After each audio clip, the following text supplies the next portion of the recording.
Magandang umaga guys, may ginagawa ako dito para sa Bluetooth speaker. Ito yun, para magamit daw nila sa 12 volts. Bumili ako ng step down back converter. Ang output niya dito 3.9, tapos ang input niya dito 12 volts. Check natin. Pero ang isi-share ko lang dito ay itong nilagay kong diode. Kahit baliktarin mo yung polarity ng battery, gumagana pa rin ito. Kasi pag walang ganito, pag nabaliktad mo, masisira ang pyesa nito. Ito subok natin sa adapter na 12 volts. Ito ilalagay ko sa positive at negative yung black. Yan. Yan, umilaw na. Yan o, may ilaw. Check natin dito sa my input.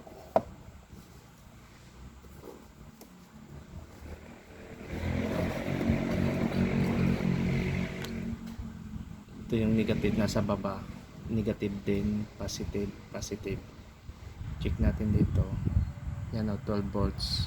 Yung output 3.99. Yan.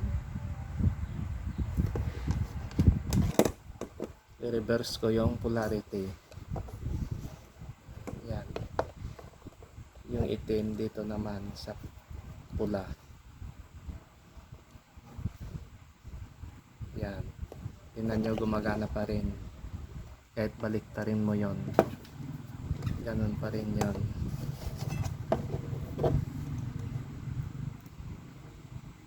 Yan.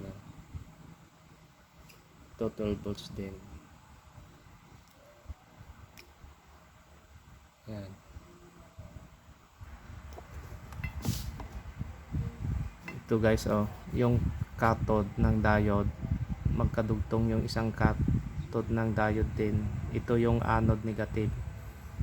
Yung papunta sa battery, cathode tsaka anode, cathode tsaka anode din. Kahit baliktarin mo yan, ang output niya positive pa rin dito tsaka negative dito.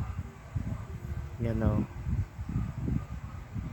Pwede mong i-apply ito kahit saan na gumagamit ng battery para magkamaliman sila ng paglagay dito, hindi masisira ito.